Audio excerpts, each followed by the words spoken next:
from around the globe in sold-out arenas and humble churches, from out on the streets to your screen. And now, the time and what must be done. On this edition of Farrakhan Speaks.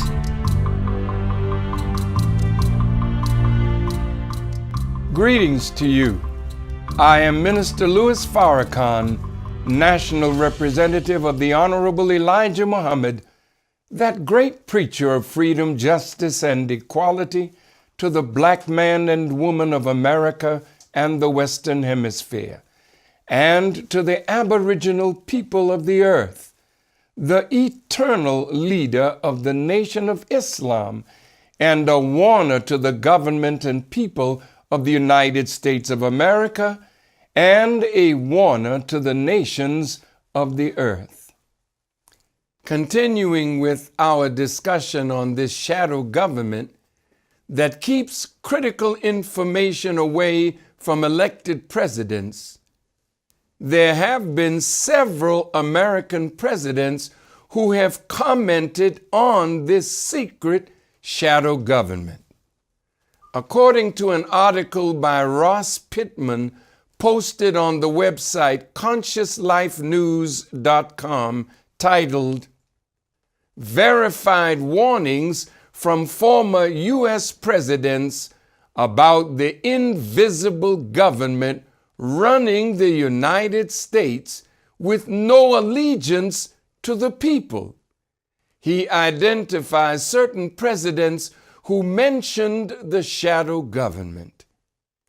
In Mr. Pittman's article, he states that George Washington, the first president of the United States, wrote that the Illuminati want to separate the people from their government. Quote, "It was not my intention to doubt that the doctrines of the Illuminati and principles of Jacobinism had not spread in the United States. On the contrary, no one is more truly satisfied of this fact than I am.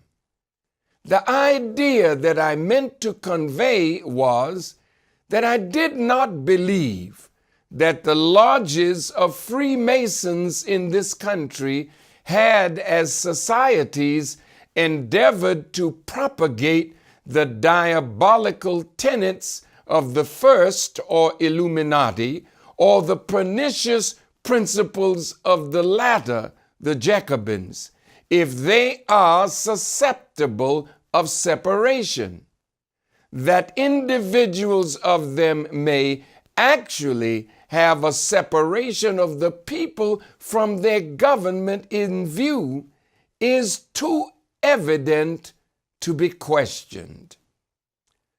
George Washington goes on to say that the Illuminati as a group of highly intelligent, enlightened persons who wanted to separate the people from their government and their government from the people, but he never broke down who these Illuminati were.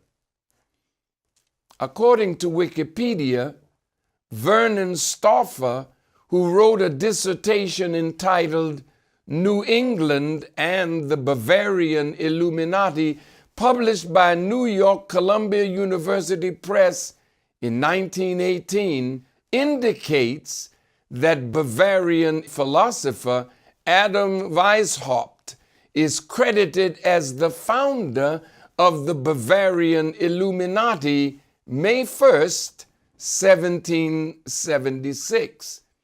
Historically, the name refers to an Enlightenment era secret society. In subsequent use, Illuminati refers to various organizations claiming or purported to have unsubstantiated links to the original Bavarian Illuminati or similar secret societies, and often alleged to conspire to control world affairs by masterminding events and planting agents in government and corporations to establish a new world order and gain further political power and influence. Central to some of the most widely known and elaborate conspiracy theories, the Illuminati have been depicted as lurking in the shadows and pulling the strings and levers of power in dozens of novels, movies, television shows, comics, video games, and music videos. Jacobinism is described as the practice of the Jacobins, a political group advocating egalitarian democracy during the French Revolution, the ideology of the most radical element of the French Revolution that instituted the Reign of Terror. Although Jews of France, in particular, the Sephardic Jews of Paris, were considered as Jacobins, it referred more specifically to Jews and the non-Jews who supported them. Depending on the historical writers, despite who controlled the press, both groups were charged with initiating the French Revolution. Thomas Jefferson, the third president, was much more specific about the shadow government. He said, quote, "I sincerely believe with you that banking establishments are more dangerous than standing armies," close quote.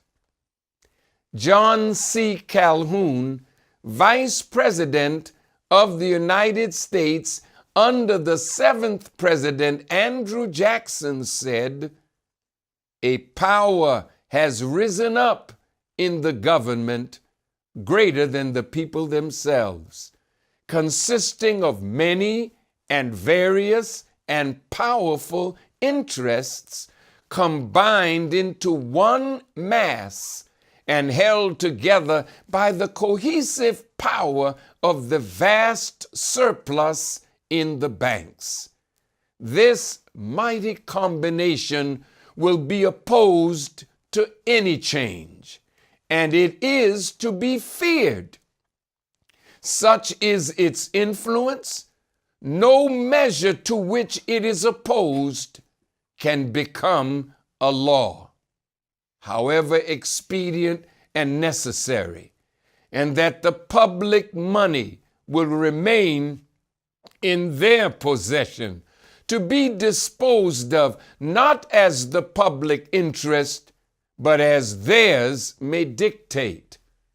The time indeed seems fast approaching when no law can pass, nor any honor be conferred from the chief magistrate to the tide waiter without the assent of this powerful and interested combination, which is steadily becoming the government itself, to the utter subversion of the authority of the people.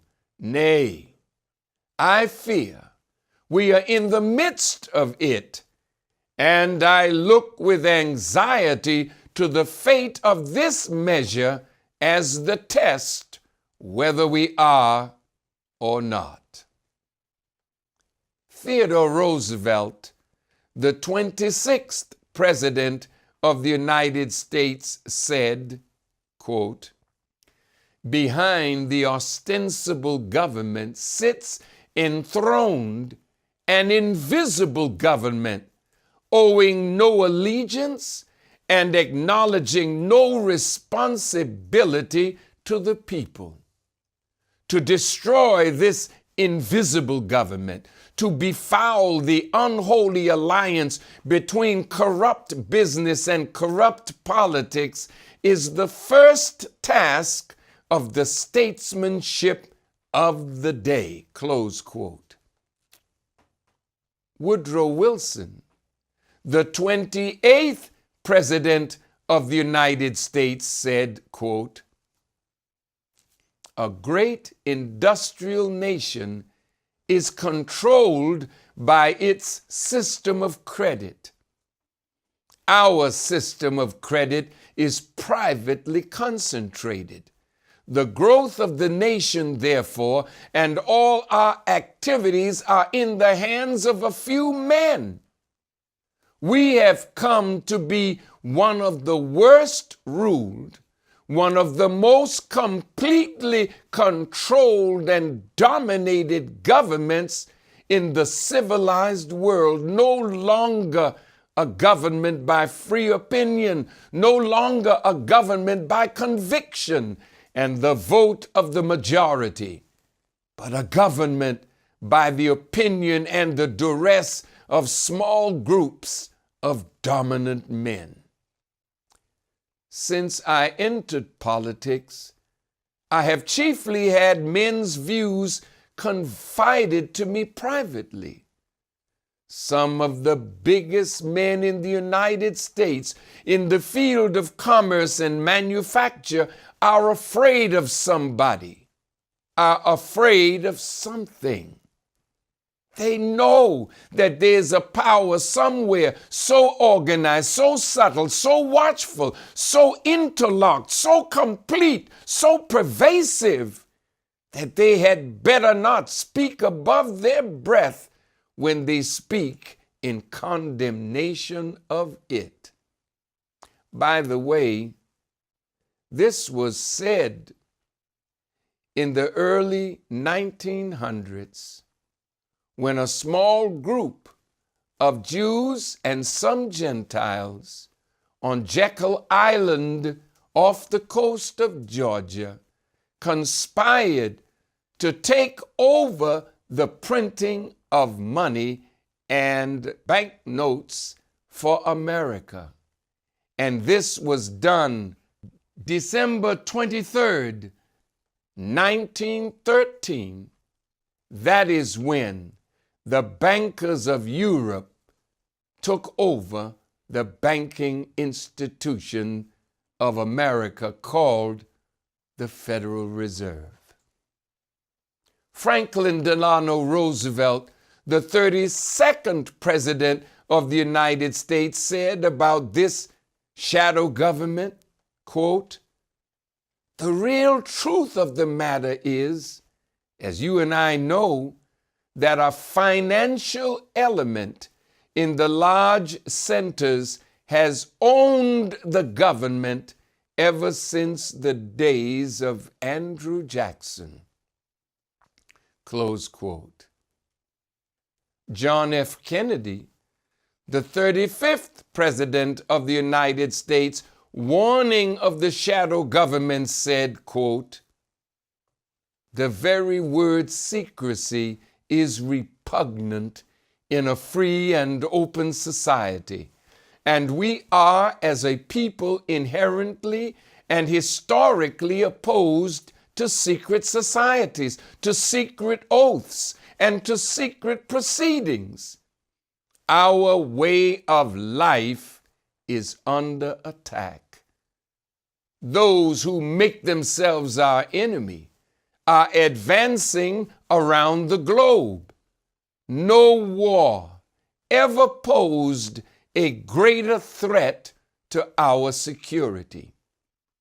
If you are awaiting a finding of clear and present danger, then I can only say that the danger has never been more clear and its presence has never been more imminent.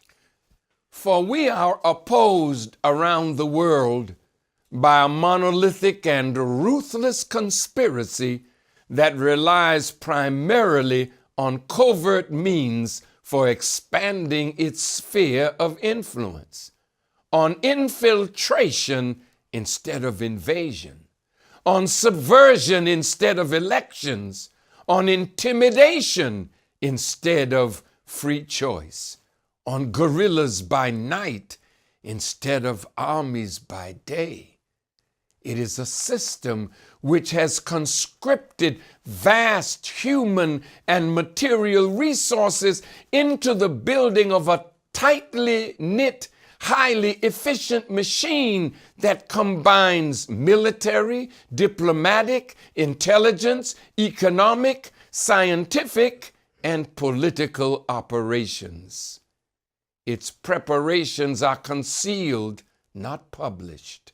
Its mistakes are buried, not headlined. Its dissenters are silenced, not praised, and no expenditure is questioned, no rumor is printed, no secret is revealed. Close quote. Such are the statements of presidents from George Washington to John Fitzgerald Kennedy. Although these men pointed to a secretive, shadowy government, the one thing that they failed to do was to tell us who were the members of this covert group that had gained power. The Federal Reserve, the international bankers, the industrialists. Who were these people? So since they would not expose them, John the Revelator in the scriptures of the Bible does expose them. In the 2nd chapter of Revelations, the 9th verse, in the King James Version, it reads, quote, I know thy works and tribulation and poverty, but thou art rich. And I know the blasphemy of them which say they are Jews and are not, but are the synagogue of Satan. Close quote.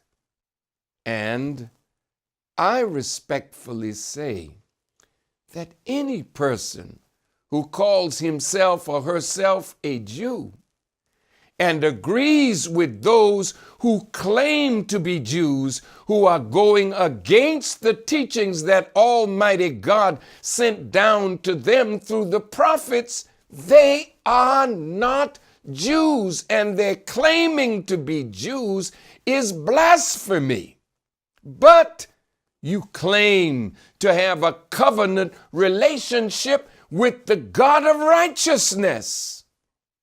Well, what is a covenant? In the theological definition of the word, it is defined as, quote, an agreement that brings about a relationship in commitment between God and his people. The Jewish faith is built on the biblical covenants made with Abraham, Moses, and David. Let's stop right there. Abraham? You that are befouling the atmosphere with filth and degeneracy, you can't connect yourself to Abraham, who is considered the father of monotheistic belief, who was obedient to God in all that God had commanded him to do. You cannot say that you have a covenant through Moses, who gave you a law that you are flaunting today with what you are doing through Hollywood, through music, through the media, through the press, through the newspapers, through your inordinate control of the means by which the people think and make their decisions. David Even though he may have made a mistake, he submitted and repented before God. This you false Jews have not done. No, you are not a Jew. I say you're a so-called Jew. You are Satan masquerading as a covenanted people of God. You must be exposed regardless to the consequences. This is why in the New Testament, in the book of John, the 8th chapter, when those satanic Jews under the name scribes and Pharisees claimed Abraham as their father, Jesus rebuked them. They said in verse 39, they answered and said unto Jesus, Abraham is our father. And Jesus said unto them, if you were Abraham's children, you would do the works of Abraham. And Jesus also tells them in verse 40, but now you seek to kill me, a man that hath told you the truth, which I have heard of God. This did not Abraham.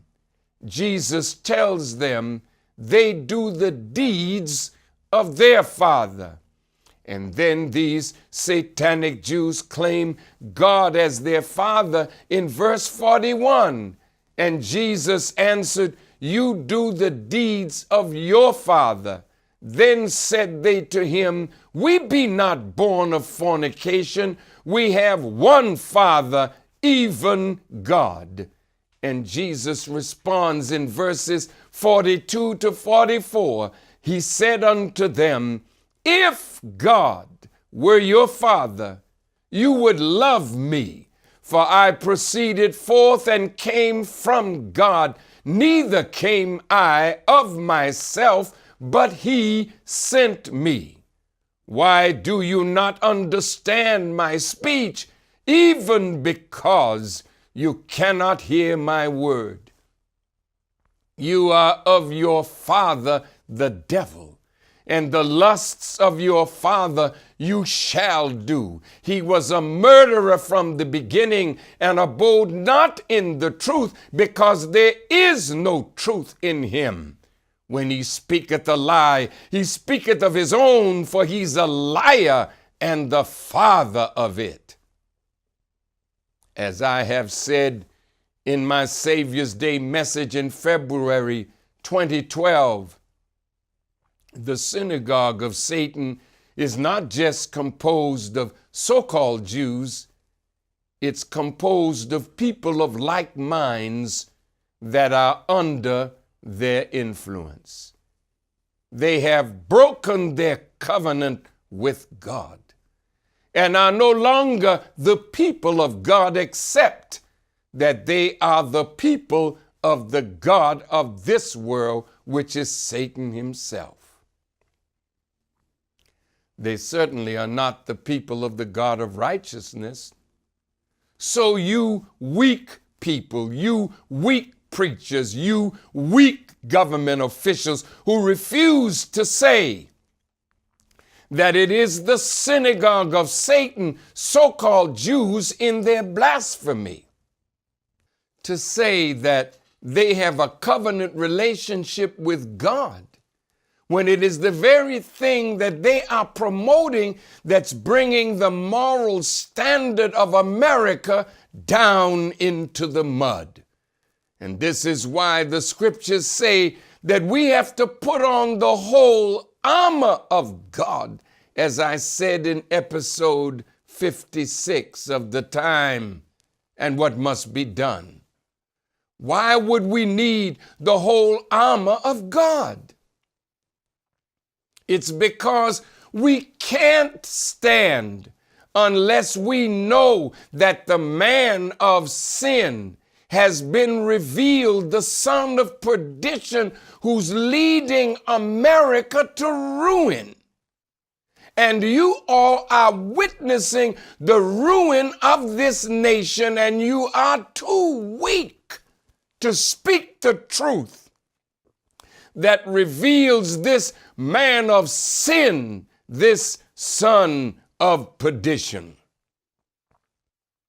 But I represent the two who have come to end the civilization of these so-called Jews of the synagogue of Satan. But I want the world to know the righteous Jews who follow the law that has been sent down to them through the prophets that were sent to the Israelites will have their place in a righteous kingdom, but not these unfaithful masqueraders of the synagogue of Satan. But despite the actions of this shadow government to suppress the knowledge of the existence of the wheel, Allah God is manifesting an aspect of his presence through the wheel.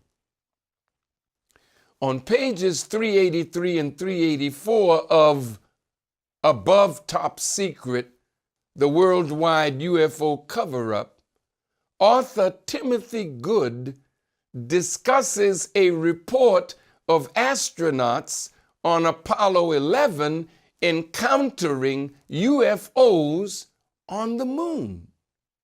He writes, quote, according to hitherto unconfirmed reports, both Neil Armstrong and Edwin Buzz Aldrin saw UFOs shortly after that historic landing on the moon in Apollo 11 on the 21st of July, 1969.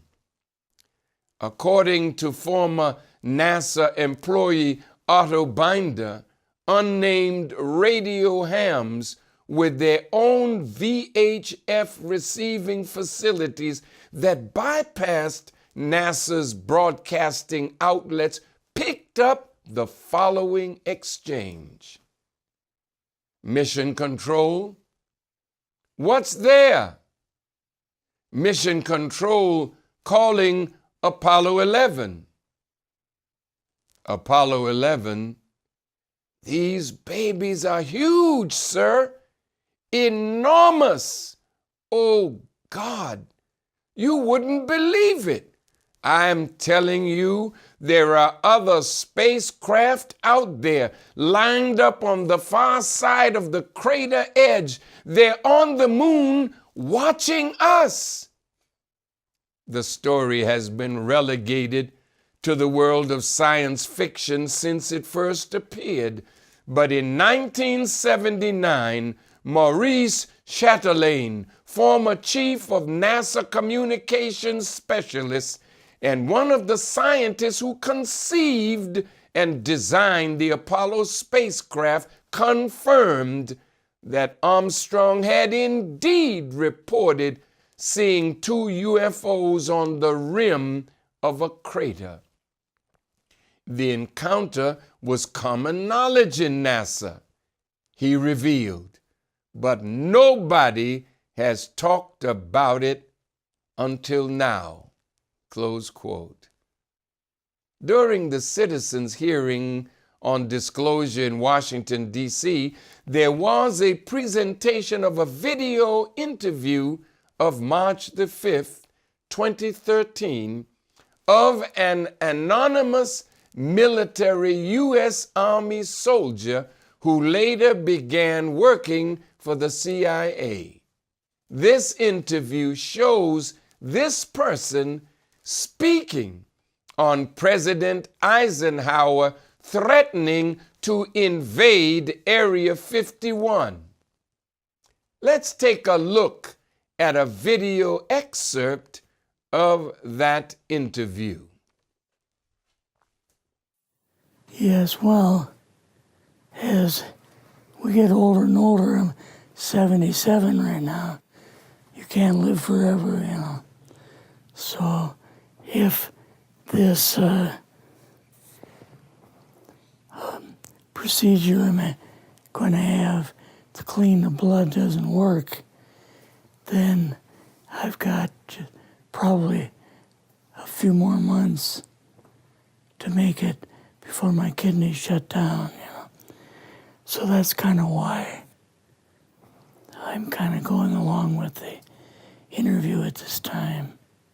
You're seeing that what you went through is just too important for people not to know about. Yeah. Yeah. Can you just, can we start at the beginning with your military career and just walk through what exactly your experiences were? Was drafted into the military and got into the U.S. Army.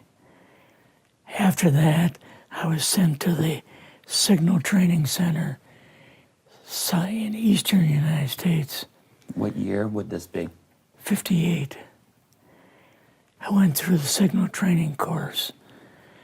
And at that time, I went through the radio teletype course and also the cryptography course, crypto. They had 5 instructors that were getting out of military service. So they pulled the top 5 students, and I was 3rd in the class. So I got pulled as an instructor. Now, were you at this time also working yet for CIA? No, Not yet? no. After one day, my boss came to me, and he said, how would you like to, make some extra money? And I said, oh, money is good. So he's explained to me that he could put it through. I would have to get a top secret White House Q clearance for the job, And I thought, boy, must be a pretty exclusive thing, And I said, well, what is this? And he said that I'm director for the CIA for Eastern United States, And I said, oh, I didn't know that. And he said, you weren't supposed to. After about 6 weeks, my security clearance came through, and I got my CIA card. It was an ID card, like a credit card, where I could just go up to the door and slice it, walk right in. And my name at that time, I used a artificial name too. Never used my real name. I started working with him on the project he was on, and that was Project Blue Book, which was kind of partially a fraud. And then the other thing is, of course, you really weren't able to tell family or close friends, obviously. No, I couldn't tell anybody. In fact, I had to take a vow that I wouldn't tell anybody. A lot of it for 40 years, and more of it for 50 years, which is up in 2010. So my boss came to me and he says, we've both got a new assignment. And he says, oh, I said, where are we going? Oh, he says, we're going to the Capitol. We're going to be part of the Eisenhower push. He's trying to find out something all about these aliens that MJ-12 was supposed to find out, but never sent back reports to him. The MJ-12, the UFO control group, were they calling it MJ-12 at that time? Yes. They called us in, went into the Oval Office, and President Eisenhower was there and Nixon, and they said, we called the people in from MJ-12 from Area 51 and S4, but they told us that the government had no jurisdiction over what they were doing.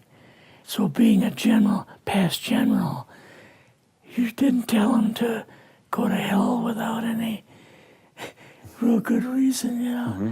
So he said, I want you and your boss to fly out there. I want you to give him a personal message. And he says, I want you to tell them, whoever is in charge, tell them that to get in, they have this week, coming week, to get into Washington and to report to me.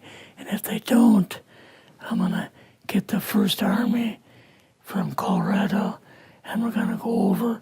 I'm going to take the base over. I don't care what kind of classified material you got. We're going to rip this thing apart. Eisenhower was going to invade Yes, Area 51. Yeah, with the First Army. So you go out with your superior. Yes. You fly out. You land. What happens? Can you describe this whole process? What you saw? It took us the 13 or 15 miles south to S4 and like different garage door openings. Okay. And in these garage door openings, they had like different saucer crafts. The very first one had the Roswell craft in. It was kind of crashed up, but apparently every alien that was in it died except for a couple. So you see the Roswell craft, and what are some of the others that you see? Well, the Roswell craft was really strange because it looked like real heavy aluminum foil. We could rock next to it, and you could rock it.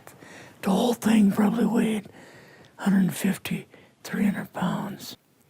Now, why were they bringing you out here at all, anyway, to see an alien? What was the point? To go back and tell the president they actually had one. So he did not know at this point No, if there was an alien No. at S4. no. What did you do then at Area? Were you done, or did you have other things to do at Yeah, S4? so basically we were kind of done, went back to Area 51. They took us into the main building, and there we saw a U-2, which of course we didn't know existed. And a model of the SR-71. Yeah, the Blackbird. We flew back to the commuter plane back to the air base, and then took President Eisenhower's Lockheed Electra back to Washington. You and your supervisor, Yeah. superior officer, and now you're meeting with the president? Yes. Can you describe this? Well, we met with him in, the second story of the old OSS warehouse building. And Eisenhower and Nixon were there, and also Hoover was there. So he asked us what was going on, and we told him about the alien and the whole situation, and the black projects and so on, and he was just totally shocked. He appeared for the first time to be worried, you know, like he was worried. Surprised about the black programs. Eisenhower said, gotta keep this thing completely secret. You know, can't talk about this. Your actual name is, the name you grew up with, that was a different name than what you Yes. had in the... I never used it in the CIA at all. Now, what about today? You're going on the public record, and this is still sensitive information, even though earlier you talked about, security oaths that maybe expire after a certain period of 50 time, years. but you're still concerned. Linda Moulton Howell's phone call, her phone was tapped, and they got my phone number, and through the telephone company, they're able to find me, and so on. When they found you, what happened? I was going to a grocery store, two guys in black suits come out of a black Lincoln town car and came over to see me. And he told me that I better not publish anything or talk to Linda about any more things. So at that time, I did, I stopped. That was enough to intimidate you. Yes. Rather remain anonymous. Never show my face on anything. Really, thank you for doing this. Yes, this was, I guess, kind of a good idea because I feel much better having talked about it. I kind of feel like there's a load off my shoulders Really? because I had an awful lot of secrets that I had kept over the years. I think the testimony of this man who says he's facing death can be considered as similar to a dying declaration in the legal arena, which is, according to a legal dictionary quote, a statement by a person who is conscious and knows that death is imminent concerning what he or she believes to be the cause or circumstances of death that can be introduced into evidence during a trial in certain cases.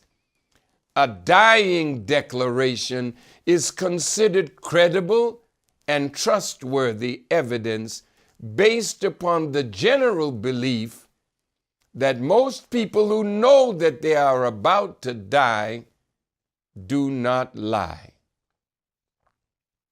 Now, I really don't know if anything exists in Roswell, Area 51, out in New Mexico.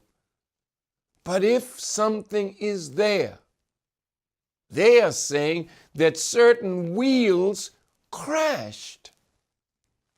I know that no wheel crashed. But if you have a wheel, it is a gift from the beneficent God to show you more conclusively that He is present and what you could achieve if you submitted. He, the master of the wheels, would teach you. So He sent you a sign. That's all it is. The Honorable Elijah Muhammad said these wheels were made with the finest steel. You've been trying to get all your metallurgists to try to figure out how the steel that's on the wheel was made. And oh, look, there's so much for you to learn. What is a metallurgist? A metallurgist is a person who practices or specializes in the field of metallurgy.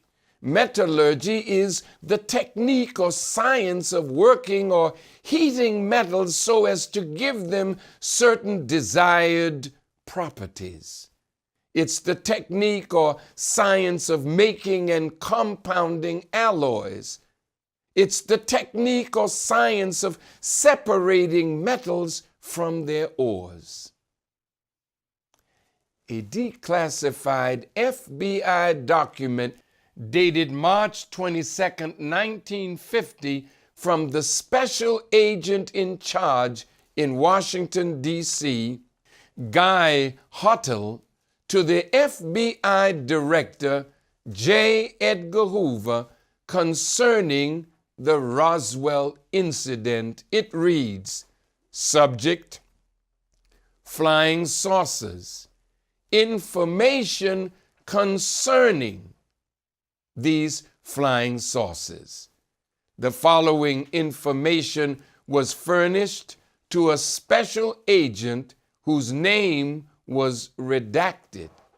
An investigator for the Air Force stated that 3 so-called flying saucers had been recovered in New Mexico. They were described as being circular in shape with raised centers, approximately 50 feet in diameter. Each one was occupied by 3 bodies of human shape, but only 3 feet tall, dressed in metallic cloth of a very fine texture. Each body was bandaged in a manner similar to the blackout suits used by speed flyers and test pilots. According to the person, the informant, the saucers were found in New Mexico due to the fact that the government has a very high-powered radar setup in that area, and it is believed the radar interferes with the controlling mechanism of the saucers. No further evaluation was attempted by the special agent concerning the above. Close quote.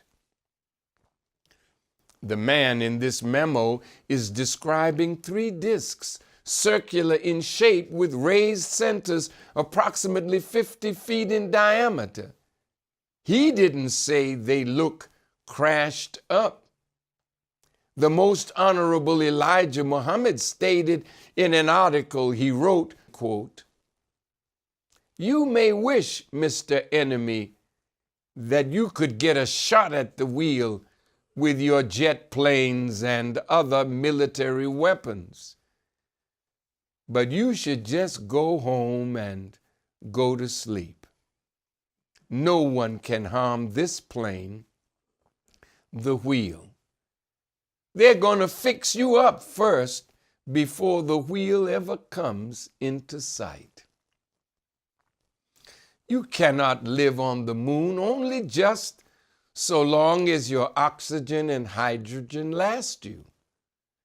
The moon is about the closest platform that I know of that you could possibly try to use. Venus and Mars, you cannot use Venus and Mars. The people on Mars will not let you land on Mars. And if they do let you land on Mars, they would be silly to do so. You would like to see what the people on Mars look like. That is not, say, impossible. Oh, wheel, the greatest mechanical defender, powered by the Spirit of Allah to protect us, the black people on the face of the earth. So now you say that there's life on Mars as if it's some great discovery of your scientists. Not only did Master Farad Muhammad teach the Honorable Elijah Muhammad of the people on Mars, the Honorable Elijah Muhammad said that Master Farad Muhammad pictured and extracted the language of the people on Mars. He said they live 1,200 of our Earth years, and they are from 7 to 9 feet tall. But the Honorable Elijah Muhammad went on so far as to say, if they do let you land on Mars, they would be silly to do so. Everything the Honorable Elijah Muhammad taught, he taught with authority. And you have yet to disprove anything that he taught in the 44 years that he was among us. Do you think that now, after 83 years of the existence of the Nation of Islam, and you have still been unable to disprove anything of what the Honorable Elijah Muhammad said, that the world should now know what you have kept secret of the reality of the wheel, that great mother plane? There's nothing for the people to lose, but there are their lives to gain. He is sending you knowledge. Our wheels don't crash. He's sending you knowledge and giving you time to acclimate yourself to the knowledge, and through the power of that knowledge to increase your skill, which it already has done. You never knew anything about cracking atoms until you took the wisdom out of the Honorable Elijah Muhammad's home, the problem book, the mathematical writings of Master Farad Muhammad in mathematical language. When you took that knowledge, you put it before your scientists, and your scientists then told you that this man is more than what you thought. And the government of the United States, the FBI, has exhausted and spent millions of dollars trying to find him. That is Master Farad Muhammad. And you concluded after years and millions of dollars that you could not find him. And you said the search ended. He's on the wheel above your head, and he is wherever he desires to be. It is the knowledge that we possess from the great Mahdi, Master Farad Muhammad, and his great Messiah that reveals your hidden secrets. And this is what intensifies your desire to attack the Nation of Islam. But if you come after us, or rather when you try to come after us, this provokes the wheels. Because the Honorable Elijah Muhammad was asked in an interview, when will these wheels go into action? And he replied, when you attack us. So the Honorable Elijah Muhammad said, if we follow him, you don't need weapons. And if you follow me, I will lead you into, in other words, these are the words of the Honorable Elijah Muhammad, the full protection of the arms that are yours, which of course are the wheels. He wants to take out of us as a people the fear of the enemy and his weapons.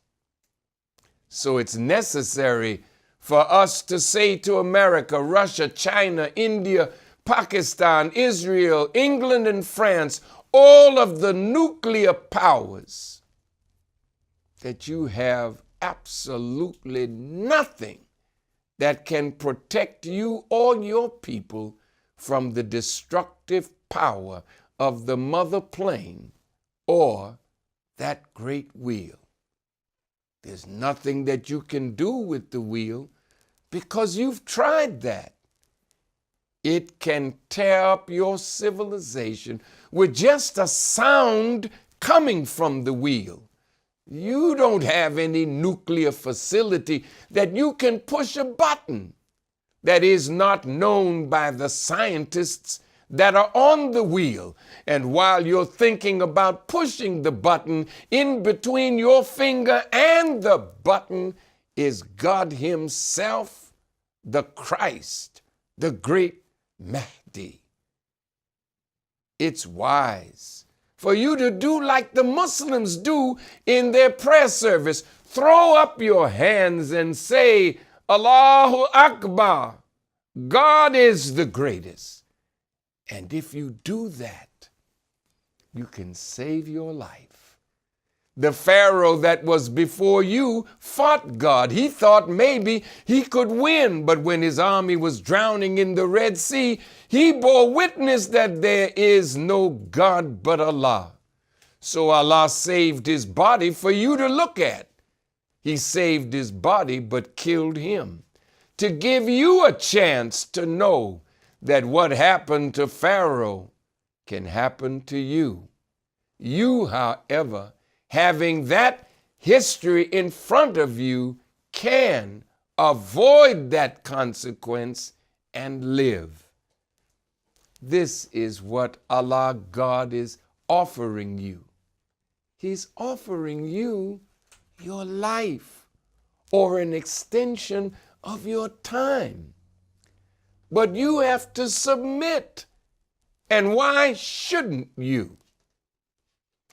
Now, to the common Caucasian, I know this is heartbreaking to hear, that something is above your head that can destroy you in the twinkling of an eye. I understand. But I'm just here to tell you that there is a chance for you. But that shadow government,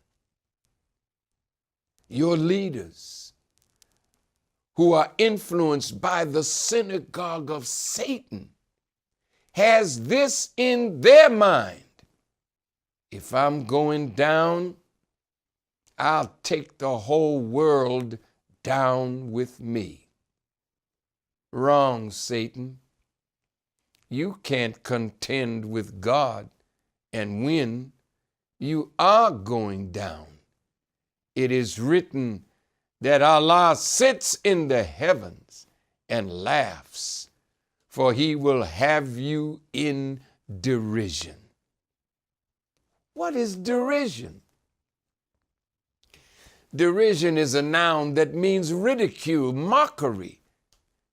He's going to make you an object of ridicule. Maybe this is why the late Mr. Edgar Bronfman, multi-billionaire, powerful member of the Jewish community and former president of the World Jewish Congress, whom I met with in his penthouse apartment. In the meeting was Mike Wallace of 60 Minutes, Brother Rock Newman, boxing promoter and manager of former heavyweight champion Riddick Bowe, who helped Mike Wallace to arrange the meeting, my wife Khadija, my son Mustafa Farrakhan, my former chief of staff Leonard Farrakhan Mohammed, and the supreme captain at that time, Brother Abdul Sharif Muhammad. During the conversation, Rock Newman raised the question of Mr. Bronfman's helping with money to aid a redevelopment of the Howard Inn Hotel in Washington, D.C. And when the question of money was raised, I rebuked Rock Newman and said that the problems between blacks and Jews are too serious to put a Band-Aid on it with some money. After a dinner meeting which lasted approximately 4 hours, Mr. Bronfman during that time couldn't make me bow down to his power, his influence, or money. So in a later interview, Mr. Bronfman referred to me as the personification of evil who only wanted money. Again, the devil is a liar, because anything or anyone that represents the two who are present to end the civilization of the Jews is absolutely evil to them. That is why they have called me the devil. Mayor Koch of New York referred to me as the devil. Some rabbis have called me a devil and even have referred to me as a new black Hitler. I can understand that. The wicked know that a new age is coming, but they don't really know what it is, and they know they won't be in it. They're listening, and they're getting more terrified. Your days of lying wonders are over. The truth is here. So by the time Surely man is in loss except those who believe and do good and enjoin one another to truth and enjoin one another to patience. Now, the question has always been, when the election of a president takes place, is he the one that will be able to save America from what the prophets have predicted? And if what is above top secret, the knowledge of which will allow him to make a correct and informed decision, then the presidents have been locked out of that which is in the best interest of the American people and the future of this nation and the future of the nations of the earth. Once these wicked knew the wheel was present, the whole constitutionality of government began to be interrupted. Now, in the Government Accountability Office should be a record of all public money that is spent, so that there is constitutionally a level of transparency. But the moment a black budget is set up that no one can question, then you start shredding the Constitution. This is why today the Constitution to many is of no value, for those in power do with it what they please, and they do against it what they please, and in so doing they are destroying the very fabric that has kept this nation together. Now, every nation, even God, has secrets. But when Allah, God, has a secret that he hides from everyone, he hides it, so that at the appropriate time, to accomplish the greatest good, he reveals his secrets. So we can't fault a government for holding secrets. That's not what this is about.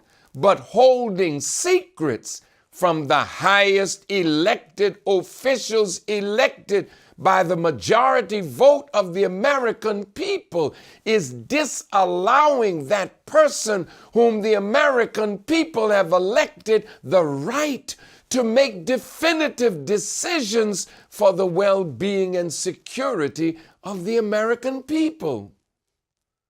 That knowledge is in the hands of a group that is very small and tight-knit.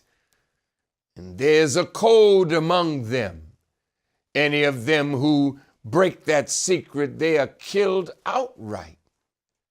And a lot of deaths have been going on from people who approached the knowledge of the secrets and were willing to expose the secret to the American people. It's critical, because these are the things that, when exposed, could possibly lead to revolution, because a small group knows and hides it from even lawmaking bodies. And even in the Senate, where you have committees that are called intelligence committees that deals with intelligence matters, yet even they are locked out. So then this small group can manipulate the president, like it was done when the neoconservatives wanted to go to war in Iraq. They manipulated intelligence, because above the intelligence agencies of the government is the secret government. There's a wheel up there in the sky that is the manifestation of the presence of Almighty God, Allah. And he is offering you a way to save yourselves. Extend your time. And it's opening up secrets that would allow you to perfect the things that you already know. That is good for the American people, and it's good for the people of the earth. But if that is not congruent with the wishes of the few in the shadow government, then, as we have said, they will use money to confuse the American people by their control of the media and putting stories and articles in the paper to feed the American public lies that hide the truth, cover the truth. Yet Allah, God, says in both the Bible and Holy Quran, even though it is the weight of an atom hidden in a rock, and the rock is buried in the heart of the earth, yet will Allah bring it forth. So we live in that day when the truth is going to be made known, and the liars and those who have hidden the truth from the people will be cast down by the people as they rise against their governments. My brother, President Barack Obama, the Clintons are your friends. Did they tell you what Laurance Rockefeller showed them about these so-called unidentified flying objects? Did they tell you about that, Brother Barack? If they didn't, and they know, ask yourself, why not? Why didn't they tell you? Here's what we think. We would like to free all of the American people and the people of the various nations of the earth that have seen these so-called unidentified flying objects and have been silenced because they were threatened either with death or they were made to think or to look like they were crazy. Scientists, scholars, decent Americans, patriots were made to shut up and take the secrets of the wheel that they have seen to their graves. But after we finish this lecture, we would pray that all of you would come out of hiding and stand up on what you know and then go and shout it from the rooftops. Why? Because we want to open up Roswell. As we have said, none of these wheels crashed. We don't have any crashing wheels, so stop saying that some of your radar interfered with the wheels and that's why they crashed. If that radar was so strong, why haven't you brought down all 1,500 and the mother wheel as well? You're just lying. You got a gift from God. He allowed these wheels to come to you so that you could go in and see what is in there. But you have been so afraid to share this wonderful gift with the scientists of the world because you want to maintain your supremacy over them. If God is present, and He is, then your days of supremacy are over. Almighty God, Allah, has given you this gift of wheels if you have them at Roswell 57 or 51, pardon me. He's given you, America, this gift because you are number one to be destroyed because of your evil done to his people, the real children of Israel, the black man and woman of America. He gave you this gift, but in giving it to you, through this, he'll make himself known. Remember Pharaoh. God raised him up so that he who was not known could be made known through Pharaoh. If Pharaoh submitted, God would be made known. But when Pharaoh rebelled and God destroyed him, God still was made known. America, you are the king of the hill. All the nations fear your great power. And that's what makes it even more difficult for you to submit. But in any case, God is present, and he raised you up and made you the greatest nation on earth, that through you, the world that did not know him might come to know him, believe in him, and submit to him. Thus, the beginning of a brand new world would come into existence. Brother President Barack, I believe that you really want peace. You won't make peace with Israel and the Palestinians. That's not going to happen.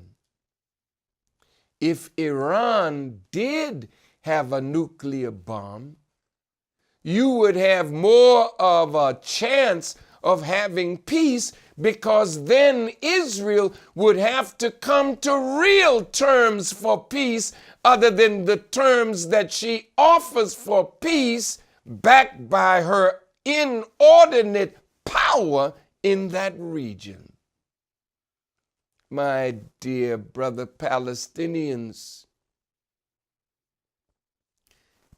you're in a losing cause. How can you say that you want a two-state solution and you have no real sovereignty over what you possess, or over your own space, or the space you're hoping to get? The Israelis are not going to allow you to have weapons to defend your part of the territory. They want to be the master. So those are the terms. They're not going to allow Palestinians to return to their former places of abode. These are not terms for peace. These are terms for a false settlement that will allow the Israelis to continue their mastery over the Palestinian people.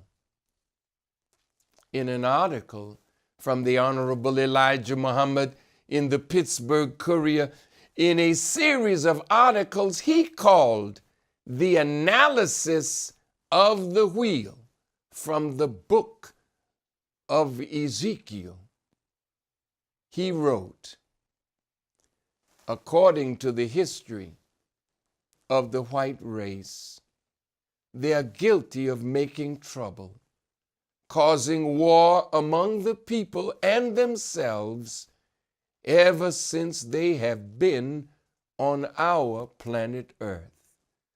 So the God of the righteous has found them disagreeable to live with in peace, and has decided to remove them from the face of the earth. God does not have to tell us that they are disagreeable to live with in peace. We already know it, for we are the victims of these troublemakers. Allah will fight this war for the sake of his people, the black people, the real children of Israel, and especially for the American so-called Negroes. As I have said, Elijah Muhammad writing, time and again, we, the so-called American Negroes, will be the lucky ones. We are Allah's choice to give life, and we will be put on top of civilization. So peace can only come from a superior power, and I represent that power. I am your last chance, and I am issuing the final call. Believe it or not, I am the true vicegerent of the Mahdi, or the Christ, the Honorable Elijah Muhammad. And now I say to the Pope and all the lovers of Jesus, if you desire, let's have a showdown. You call the Jesus that you know,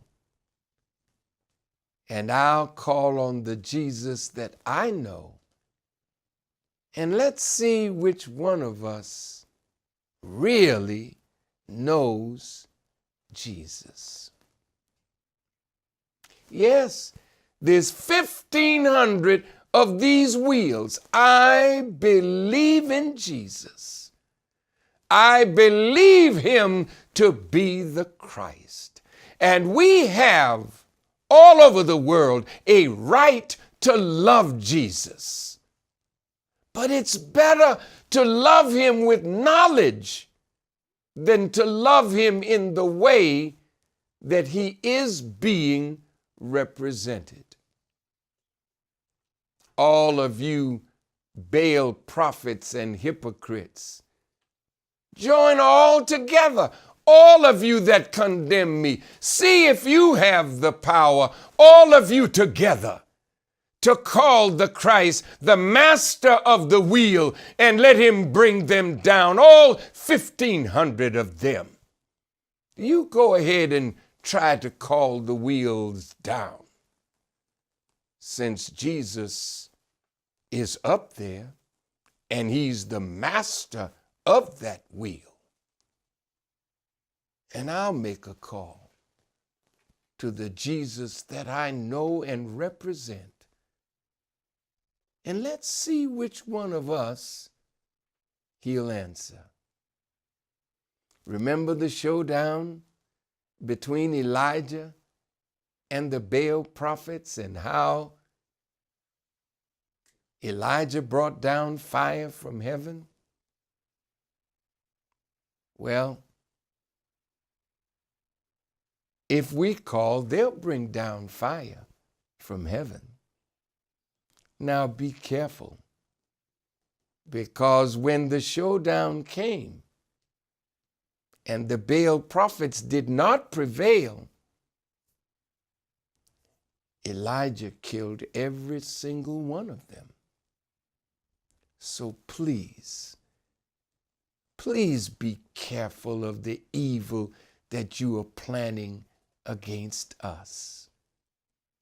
These 1,500 wheels were seen in Mexico. Let's see the video clip of these 1,500 wheels. Recientemente se han presentado en los alrededores de la Ciudad de México y en la propia ciudad las llamadas flotillas, estos objetos voladores no identificados. En muchas ocasiones se acercan peligrosamente a las aeronaves. Vea usted, la investigación que nos ha preparado Johanan Díaz es de tomarse en cuenta. En las últimas semanas, en la República Mexicana han sido videograbados diversas flotillas OVNI que contienen más de 1,500 objetos voladores no identificados y que a lo largo de la siguiente cápsula le presentaré a usted los casos más recientes. Acompáñenos en esta cápsula. Cerca de 1.500 objetos voladores no identificados fueron observados sobre el Distrito Federal el pasado 3 de noviembre a las 8 de la mañana con 25 minutos. Eran objetos de apariencia esférica y color blanco detectados en la Colonia del Valle con dirección a la Jusco.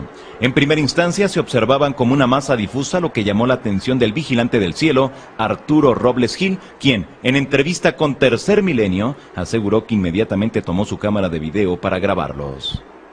A través de la observación, sí estaba muy lejos esa flotilla. Vi una mancha difusa. Veo una mancha difusa que me llama la atención sin saber de qué se trataba, y solamente a través del alcance que tiene la cámara, en este caso que fueron 100 aumentos, me percato de que era una enorme flotilla de esferas. El caza OVNI afirmó que la grabación de esta flotilla duró cerca de 5 minutos, la cual realizó con una potencia de zoom cercana a los 100 aumentos y que los describe como esféricos y color blanco. Objetos esféricos, todos, blancos, estáticos, que iban en grupo, circulando hacia los volcanes, y se fueron. Al abrir yo la toma, porque no es que los haya yo perdido, al abrir yo la toma para referenciar la ubicación de los mismos y tratarlos de reubicar, ya no pude, por la distancia a la que se encontraban. Robles Gil mencionó que durante el avistamiento pudo observar a 2 objetos más grandes que los demás, que parecían ser los guías. Haciendo revisión cuadro por cuadro, se ve ahí 2 objetos de mayor tamaño y de diferente forma, que probablemente podrían ser los que estuvieran controlando o interactuando con este enorme conglomerado. Y aquí cabe mencionar que es obviamente uno de los más grandes que se haya filmado en la Ciudad de México. Días antes, el 26 de octubre, el joven Jaciel Sánchez, en la zona de Chapultepec, también en la Ciudad de México, tomó diversas fotografías donde se observaban a decenas de ovnis que, a decir del testigo, eran esferas plateadas. Sin embargo, aseguró nuestro entrevistado que su mamá fue la primera persona en percatarse de este avistamiento. Que mamá estaba haciendo el quehacer en la casa y volteó, como tenemos un patio, volteó hacia el cielo y vio una esfera. Había como 5 reunidas al principio. Y después ya a lo lejos, después de unos 10-15 minutos, vimos a lo lejos una masa totalmente casi blanca, porque había tantas esferas, yo había cientos, yo considero que no las podía contar así a simple vista. Sánchez nos describió el comportamiento de estos objetos anómalos sobre el poniente de la Ciudad de México. Para el parecer todas estaban siguiendo a una sola, y esa esfera es la que lideraba todas, y se movían entre unas y otras. Llegábamos a ver 3 esferas que se juntaban, y entre ellas hacían movimientos sobre una misma y formaban un color rojo en medio de ellas. Jaciel aseguró que su familia pudo observar este fenómeno desde las 9 de la mañana hasta las 10:30 y que no correspondía a globos soltados en el bosque de Chapultepec, ya que su comportamiento es muy distinto. Hay una esfera que le esté liderando. Si ese globo puede ser una que todas atrás les puedan seguir, yo diría, pues es una tecnología que al menos yo creo que está dando inicios. No lo pensé así porque yo sé que no hay tecnología todavía así que siga una masa, por lo menos en toda mi vida yo no lo he visto así. Como se han podido dar cuenta, la manifestación de objetos voladores no identificados es para algunas voces que se han levantado en los últimos días, precisamente debido a la crisis que prevalece en la República Mexicana y que también afecta a nivel mundial. Pero esperemos que en los próximos días, en las próximas semanas, sean más personas que tengan en su mano una cámara de video para que obtengamos más evidencias en torno a las flotillas ovnis. Mi nombre, Johanan Díaz, y esto, Tercer. Next week, God willing, we will continue with this shadow government. Tune in. The shadow government is being exposed. Thank you for listening, and may Allah grant you the light of understanding as I greet you in peace. Assalamu alaikum.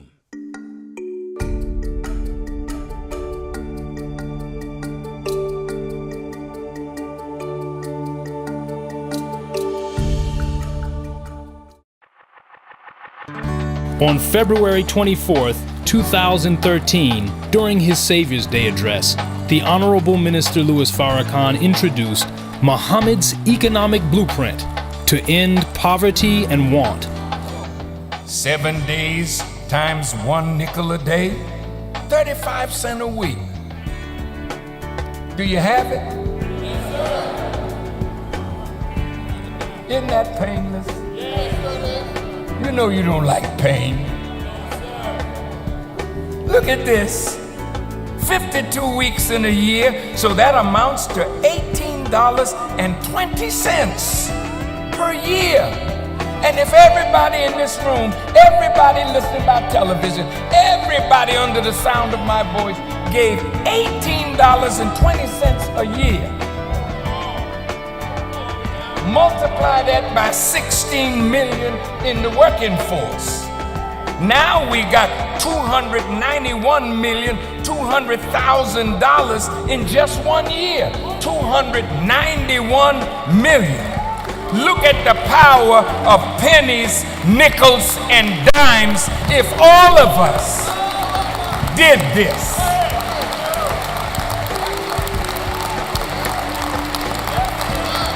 Can you see the picture? Look. We want to do exactly as Isaiah the prophet said.